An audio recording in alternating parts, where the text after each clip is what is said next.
Hi friends, this Rafi. Welcome to my channel. ఈరోజు Nifty bank Nifty యొక్క support and resistance identify చేసే ప్రయత్నం చేద్దాం ఫ్రెండ్స్. చూడండి ఫ్రెండ్స్, ఈరోజు బ్యాంక్ నిఫ్టీ క్లోజింగ్ వచ్చి 55,133 పాయింట్స్ దగ్గర బ్యాంక్ నిఫ్టీ అయితే క్లోజ్ అవడం జరిగింది. సో నేను ఆల్రెడీ ప్రీవియస్ వీడియోస్లో మీకు సపోర్ట్ లెవెల్ చెప్పాను, రెసిస్టెన్స్ లెవెల్ కూడా చెప్పడం జరిగింది. సో మార్కెట్ నేను ప్రీవియస్ వీడియోస్లో ఇంకో విషయం కూడా చెప్పడం జరిగింది. మార్కెట్ ఒక అప్సైడ్ మూమెంటం వెళ్ళాలి అని చెప్పి మీకు చెప్పడం జరిగింది. అది కూడా వాలటిలిటీతో వెళ్తుందని కూడా చెప్పడం జరిగింది. మార్కెట్ అడ్జస్ట్మెంట్ పరంగా మార్కెట్ వెళ్ళి మనకి 56,000 నియర్ మనకి 56,650 దగ్గర నుంచి మనకి రెసిస్టెంట్ ఫేస్ చేసుకుని కొన్ని డౌన్ఫాల్ రావడం జరిగింది. నో ప్రాబ్లం, మార్కెట్ ఇంకా కొద్ది అడ్జస్ట్మెంట్ ఉంది మార్కెట్. ఎందుకంటే నిన్న రాంగ్ సెల్లింగ్ అయితే జరిగింది. నిన్న మాత్రం మనం చూసుకుంటే రాంగ్ సెల్లింగ్ దాన్ని 32% అయినా మార్కెట్ ప్రొడక్షన్ చేసి అడ్జస్ట్మెంట్ చేసుకోవాలని కూడా మీకు చెప్పడం జరిగింది. అదేవిధంగా మార్కెట్ ఒక అడ్జస్ట్మెంట్కి వెళ్ళింది. సో ఇంకా కొద్దిగా అడ్జస్ట్మెంట్ అవ్వాలి. అది గ్యాప్ అప్ ద్వారా కావచ్చు, స్పైక్ మూమెంటం ద్వారా కావచ్చు, వాలటైల్తో కావచ్చు, లేదంటే ఒక సింగిల్ మూమెంటంతో కావచ్చు, ఏదైనా కావచ్చు. ఒక అడ్జస్ట్మెంట్ ఇంకా మనకి ఈరోజు మనం చూసుకుంటే టోటల్ 32లో 28.3% మాత్రం మనకి డెఫినెట్ 23 అనుకోని 28 అనుకోని 28 ఓకే 28% మనకి అడ్జస్ట్మెంట్ అయితే చేసుకుంది. దీంట్లో మన 32లో ఇంకా 4% ఉంది. అది ఏదో రకంగా మన గ్యాప్ అప్ ద్వారా మనం అడ్జస్ట్మెంట్ చేసుకోవాలా.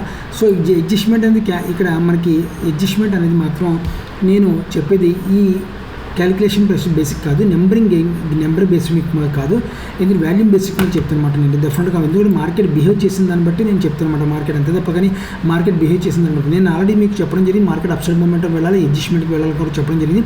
అదేవిధంగా ఈరోజు మార్కెట్ వెళ్ళింది, చాలా మటుకు అడ్జస్ట్మెంట్ చేసుకుని ఇంకా కొద్దిగా ఉంది. అది రేపు పొద్దున్న చేసుకుంటే లేకపోతే నో ప్రాబ్లం, కానీ చేసుకునే అవసరం కూడా అంతే ఉంటుంది. మన 56,000 దగ్గర మనకు ఒక రెసిస్టెంట్ జోన్ ఉంది. ఆ లెవెల్ వరకు వెళ్ళే పాసిబిలిటీ నాకు ఉందని చెప్పి నేనైతే ఎక్స్పెక్ట్ చేస్తాను అనమాట బ్యాంక్. ఓకేనా. సో బ్యాంక్ నిఫ్టీలో మనం చూసుకుంటే మనకి ఇక్కడ సపోర్ట్ లెవెల్ ఉంది ఫ్రెండ్స్. మనకి ఈ లెవెల్ దగ్గర చూసుకుంటే ఇక్కడ మనకు సపోర్ట్ లెవెల్ ఉంది. ఈ లెవెల్ బ్రేక్ అయినప్పుడు కూడా మనకి నో ప్రాబ్లం. ఈ లెవెల్ దగ్గర అగైన్ మనకి మార్కెట్ డెఫినెట్గా సపోర్ట్ తీసుకుని ఒక అప్సైడ్ మూమెంట్ వెళ్తే, ఒకవేళ రేపు మార్కెట్ డౌన్ఫాల్కి వస్తే మాత్రం ఈ లెవెల్ దగ్గర బేస్ చేసుకుంటుంది. ఈ లెవెల్ బేస్ చేసుకుని కొద్ది మార్కెట్ ఒక వాలటిలిటీ క్రియేట్ చేసుకుంటుంది. లేని పక్షంలో ఇది మార్కెట్ని హిట్ అండ్ షార్ట్ పద్ధతి ద్వారా ఇది ఫెయిల్యూర్ చేసుకుంటే మాత్రం డెఫినెట్గా ఇది లెవెల్ బ్రేక్ అయ్యే అవకాశం పాసిబిలిటీ అతి త్వరలో మనకు ఉందని చెప్పి, అతి దగ్గర రోజుల్లో ఉందని చెప్పి మనం ఎక్స్పెక్ట్ చేసుకోవచ్చు అనమాట. ఓకేనా.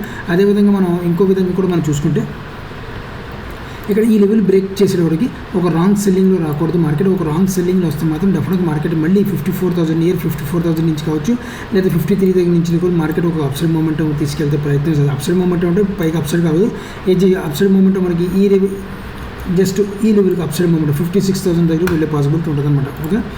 సో అది అడ్జస్ట్మెంట్ కంపల్సరీ మార్కెట్ కొద్దిగా ఉంది. అది కూడా చేసుకుంటే నాకు కంప్లీట్గా నేను ఇంకా డౌన్ సైడ్ అయితే ఎక్స్పెక్ట్ చేస్తాను అనమాట. ఒకవేళ మార్కెట్ రేపు గ్యాప్ డౌన్ ఓపెన్ అయినా సరే మళ్ళీ మార్కెట్ ఒక అప్సైడ్ మూమెంట్ అయితే అడ్జస్ట్మెంట్కి వెళ్ళే ప్రక్రియలో కొనసాగుతుంది. ఫ్లాట్గా ఓపెన్ అయితే వెయిట్ అండ్ వాచ్ చేద్దాం. ఫ్లాట్గా ఓపెన్ అయితే మాత్రం 55,250 ఈ లెవెల్ బ్రేక్ అవ్వాలి. ఈ లెవెల్ బ్రేక్ అయితే మాత్రం మన target 55,350 first target, 55,450 second, 55,500 third target అయితే మన ఇంటర్డే బేసిస్లో మనం పెట్టుకోవచ్చు. సో అదేవిధంగా మార్కెట్ ఒకవేళ ఇన్సైడ్ ఈ లెవెల్ దగ్గర నుంచి ఈ లెవెల్ బ్రేక్ చేయాలని ట్రై చేస్తే మాత్రం బ్రేక్ చేయాలంటే నాకు ఎక్స్పెక్ట్ చేసిన ప్రకారం 200 నుంచి 300 పాయింట్స్ అంతమించి ఎక్కువ దొరకదు నాకు తెలిసింది. ఇక్కడ దగ్గరలో మనం చూసుకుంటే 54,000 దగ్గర ఒక సపోర్ట్ లెవెల్ ఉంది, చిన్న సపోర్ట్ లెవెల్ ఫ్రెండ్స్. అంటే మనకి 56,000 దగ్గర రెసిస్టెంట్ జోన్ని 54,000 సపోర్ట్లోని కంపేర్ చేస్తే రెసిస్టెంట్ జోన్ స్ట్రాంగ్గా ఉంది, సపోర్ట్ లెవెల్ వీక్గా ఉందన్నమాట. ఓకేనా. సో ఇక్కడికి ఇంటర్డే బేసిక్లో మాత్రమే కొద్దిగా సపోర్ట్ లెవెల్ వచ్చే అవకాశం ఉంది. ఒకవేళ ఇన్ కేసు రేపు ఈ సపోర్ట్ లెవెల్ బ్రేక్ అయితే, ఒకవేళ morning session support level break అయితే 54,000 సపోర్ట్ లెవెల్ దొరుకుతుంది. అక్కడి నుంచి మార్కెట్ మళ్ళీ కొద్దిగా అప్సైడ్ మూమెంటం తీసుకెళ్తానికి ప్రయత్నిస్తారన్నమాట. ఓకేనా.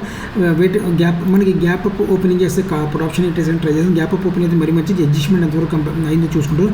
అడ్జస్ట్మెంట్ ఇందులో కంప్లీట్ అయిపోయినట్టే అక్కడి నుంచి నేను ఎగ్జిట్ అయిపోయి అక్కడి నుంచి పుట్ ఆప్షన్ అయితే నేను ఎంటర్ అయిపోతాను అనమాట. ఓకేనా. సో అదేవిధంగా గ్యాప్ డౌన్ ఓపెన్ అయితే మాత్రం మన ఈ లెవెల్ డౌన్ మనకి సపోర్ట్ లెవెల్ దగ్గర గ్యాప్ డౌన్ ఓపెన్ అయితే మాత్రం డెఫినెట్గా ఈ లెవెల్ని ఒక వాల్యూమ్ని క్రియేట్ చేసుకోవాలి. గ్యాప్ డౌన్ ఓపెన్ అవుతుందో ఒక వాల్యూమ్ క్రియేట్ చేసుకోవాలి. అలాంటప్పుడు మాత్రం వాల్యూమ్ క్రియేట్ అయ్యిందంటే మాత్రం డెఫినెట్గా ఇది సపోర్ట్ అనేది రెసిస్టెంట్గా మారిపోయే అవకాశం పాసిబిలిటీ మనకి బ్యాంక్ నిఫ్టీలో కనబడుతుందన్నమాట. ఓకేనా. ఫ్లాట్గా మనకి ఓపెన్ అయితే వెయిట్ అండ్ వాచ్ చేద్దాం. ఫ్లాట్గా ఓపెన్ అయితే మన సపోర్ట్ లెవెల్ ఉంది. సో మనకి 55,000 కింద 55,000 దగ్గర ఒక సపోర్ట్ లెవెల్ ఉంది. ఆ లెవెల్ బ్రేక్ అవ్వాలి. ఆ లెవెల్ బ్రేక్ అయితే మాత్రం 54,800 first target, second target 54,600, third target 54,500 దగ్గర మనకి టార్గెట్ దొరికే అవకాశం ఉంది. సో ఈ రోజు మీకు వాలటిలిటీ ఉంటుందని కూడా మీకు చెప్పడం జరిగింది. అదేవిధంగా రేపు కూడా వాలటిలిటీ ఉండే అవకాశం ఉంది. ఎందుకంటే మార్కెట్ ఇంకా కొద్దిగా అడ్జస్ట్మెంట్ చేసుకోవాలి. ఆ అడ్జస్ట్మెంట్ ప్రక్రియ వాలటిలిటీ కొనసాగిస్తారు విత్ వాల్యూ ప్రకారం. సో దాని గురించి మీరు బీ కాషియస్గా ఉండండి. వాల్యూ ప్రకారం మనం చూసుకుంటే వాలటిలిటీగా కంపల్సరీ మార్కెట్ ఉండే అవకాశం పాసిబిలిటీ ఉందన్నమాట. రేపు కూడా వాలటిలిటీ ఉండే అవకాశం పాసిబిలిటీ ఉందన్నమాట. సో ఇది ఫ్రెండ్స్ నిఫ్టీ మనకి బ్యాంక్ నిఫ్టీ యొక్క నా యొక్క వ్యూ అయితే ఉంది. సో ఇప్పుడు నిఫ్టీ ఒకసారి చూడండి ఫ్రెండ్స్. నిఫ్టీ చూడండి ఫ్రెండ్స్, నిఫ్టీ క్లోజింగ్ 23,639 పాయింట్స్ దగ్గర నిఫ్టీ క్లోజ్ చేయడం జరిగింది. నిఫ్టీలో ప్రీవియస్ వీడియోస్లో కూడా మీకు చెప్పడం జరిగింది. మార్కెట్ కొద్దిగా గ్యాప్ అప్సైడ్ మూమెంట్ వెళ్ళాలి, అడ్జస్ట్మెంట్కి వెళ్ళాలని కూడా మీకు అడ్వాన్స్ లెవెల్స్లో చెప్పండి. నిఫ్టీ చెప్పండి, బ్యాంక్ నిఫ్టీ కూడా చెప్పడం జరిగింది. అదేవిధంగా నిఫ్టీలో మన సపోర్ట్ లెవెల్ చాలా పర్ఫెక్ట్గా వేసుకుంది. బ్యాంక్ నిఫ్టీలో అయితే మాత్రం అంత పర్ఫెక్షన్ లేదని కూడా చెప్పడం జరిగింది. రెండో పాయింట్ అంటే నిఫ్టీని బ్యాంక్ నిఫ్టీ కంపేర్ చేస్తే మాత్రం నిఫ్టీ అయితే బ్యాంక్ నిఫ్టీ కొద్దిగా వీక్గా అవుతుంది అని నిన్న మీకు మెన్షన్ చేయడం జరిగింది. అదేవిధంగా ఈ రోజు కూడా పర్టికులర్గా కనబడింది అనమాట. ఓకేనా. సో మనకి ఇప్పుడు మార్కెట్ మనం చూసుకుంటే మాత్రం డెఫినెట్గా 24,000 దగ్గర ఒక సపోర్ట్ రెసిస్టెన్స్ 24,000 దగ్గర నిఫ్టీకి ఒక రెసిస్టెన్స్ జోన్ ఉందన్నమాట. సో ఆ జోన్ని మాకు ఈ బ్రేక్ చేసే పాసిబిలిటీ అంతా లేదని చెప్పి ఎక్స్పెక్ట్ చేస్తున్నాం. ఒకవేళ మార్కెట్ అప్సైడ్ మూమెంట్ వెళ్తే డెఫినెట్గా మనకి రెసిస్టెన్స్ ఈ లెవెల్ రెసిస్టెన్స్ జోన్ ఉంది. ఈ రోజు ట్రేడింగ్ సెక్షన్లో చూసుకుంటే మాత్రం 24,000 దగ్గర మాత్రం ఒక స్ట్రాంగ్ రెసిస్టెన్స్ జోన్ ఏర్పాటు చేసుకుంది. నిన్న మాత్రం స్ట్రాంగ్ రెసిస్టెన్స్ జోన్ నిన్న 24,150 దగ్గర ఉందని కూడా చెప్పడం జరిగింది. ఈ రోజు అది షిఫ్ట్ అయిపోయి 24,000 దగ్గర క్రియేట్ చేసుకుందనమాట. సో సెలర్స్ ఇక్కడి నుంచి ఇక్కడ షిఫ్ట్ అవ్వరు. ఎప్పుడైతే షిఫ్ట్ అయ్యారో ఒక స్ట్రాంగ్ రెసిస్టెన్స్ జోన్ ఏర్పాటు చేసుకుందన్నమాట. సో ఇది మనకి రేపు పొద్దున ఒకవేళ మార్కెట్ ఒకవేళ అప్సైడ్ మూమెంట్ వెళ్తే నిఫ్టీ మాత్రం డెఫినెట్గా 24,000 దగ్గర మాత్రం స్ట్రాంగ్ సెల్లర్స్ అయితే ఉన్నారన్నమాట. ఓకేనా. అదేవిధంగా ఇప్పుడు ఒకసారి లెవెల్స్ చూద్దాం ఫ్రెండ్స్. నిఫ్టీ యొక్క లెవెల్స్ చూడండి ఫ్రెండ్స్. నిఫ్టీ ఈ లెవెల్ని మనకి ఈ లెవెల్ దగ్గర ఈ లెవెల్ ఒకసారి బ్రేక్ చేయాలి. మనకి ఈ లెవెల్ ఒకవేళ బ్రేక్ చేస్తే మాత్రం సో ఈ లెవెల్ దగ్గర ఒక రెసిస్టెన్స్ జోన్ చిన్న రెసిస్టెన్స్ జోన్ ఉందన్నమాట. సో అది చూస్తాం. సో ఈ లెవెల్ దగ్గర ఒక రెసిస్టెన్స్ జోన్ ఉంది. సో రేపు మాత్రం మనకి 23,000 సో 23,800 ఎబో మనకి అప్సైడ్ మూమెంట్కి వెళ్ళాలి. ఒకవేళ వెళ్తే మాత్రం డెఫినెట్గా మార్కెట్ 23,900 ఫస్ట్ టార్గెట్, తర్వాత 24,000 మన సెకండ్ టార్గెట్ అయితే పెట్టుకోవడం జరుగుతుందన్నమాట. ఓకే. నిఫ్టీలో ఒకవేళ మార్కెట్ ఫ్లాట్గా ఓపెన్ అయ్యి డౌన్ సైడ్కి వస్తే మాత్రం ఈ లెవెల్ బ్రేక్ అవ్వాలి. ఈ లెవెల్ బ్రేక్ అవుతుంది 23,500 లెవెల్ కంప్లీట్గా బ్రేక్ అవ్వాలన్నమాట డౌన్ సైడ్కి. ఈ లెవెల్ బ్రేక్ అయితే మాత్రం 23,400 first target, 23,300 second target, 23,200 third target పెట్టుకోవడం జరుగుతుంది నిఫ్టీలో. అదేవిధంగా మార్కెట్ గ్యాప్ డౌన్ ఓపెన్ అయితే మాత్రం డెఫినెట్ చూద్దాం. మనకి ఆల్రెడీ గ్యాప్ డౌన్ ఓపెన్ అయినా సరే మన సపోర్ట్ లెవెల్ ఉంది. మార్కెట్ సపోర్ట్ అండ్ రెసిస్టెన్స్ చేసుకుంటుంది. మార్కెట్ ఈ డైరెక్షన్లోనే కొద్దిగా రావడం జరుగుతుంది అనమాట. ఎందుకంటే ఎప్పుడైతే సపోర్ట్ అండ్ రెసిస్టెన్స్ లెవెల్ చూసుకుంటుందో మార్కెట్ ఈ సపోర్ట్ అండ్ రెసిస్టెన్స్ లెవెల్ ఎప్పుడైతే వేసుకుంటుందో అప్పుడు బయ్యింగ్ ప్రెజర్ కానీ సెల్లింగ్ ప్రెజర్ కానీ కంట్రోల్లో ఉందని చెప్పి ఒక ఎక్స్పెక్ట్ అనమాట. ఎందుకంటే కంట్రోల్ ఉందన్నమాట. ఇక్కడి నుంచి మార్కెట్ సెల్లింగ్ తీసుకొస్తే ఇక్కడి నుంచి మళ్ళీ బయర్స్ యాక్టివేట్ అవుతారు. ఇక్కడి నుంచి మార్కెట్ తీసుకెళ్తే సెల్లర్స్ యాక్టివేట్ అవుతారు అనమాట.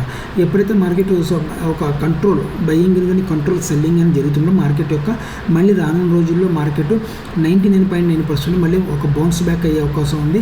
ఆ బౌన్స్ బ్యాక్ కూడా మార్కెట్ డెఫినెట్గా అప్సైడ్ ఆల్ టైమ్ హైకి వెళ్ళే అవకాశం పాసిబిలిటీ ఉందని చెప్పి మనకి సపోర్ట్ అండ్ రెసిస్టెన్స్ లెవెల్ దాని యొక్క వాల్యూమ్ కూడా మనకి నిర్ధారణ చెప్తుంటామన్నమాట.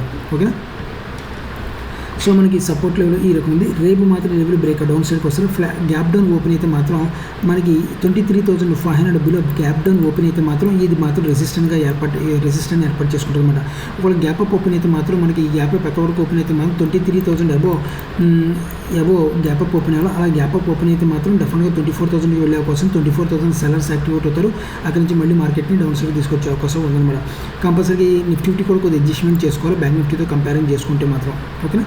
సో ఫ్లాట్గా ఓపెన్ అయితే మన లెవెల్ ఏదో ఒక లెవెల్ బ్రేక్ అవ్వాలి. బ్రేక్ అయిన దాన్ని బట్టి డెఫినెట్గా మనకి లెవెల్స్ అయితే వస్తాయి ఫ్రెండ్స్. సో ఇది ఫ్రెండ్స్ నిఫ్టీ బ్యాంక్ నిఫ్టీ యొక్క నా యొక్క వ్యూ తీరకం ఉంది. మీరు కూడా ఆప్షన్లో ట్రేడ్ చేసే వాళ్ళకి జాగ్రత్త ట్రేడర్స్ రాసేసిన నా వీడియో వాచ్ చేసిన థ్యాంక్ యూ వెరీ మచ్.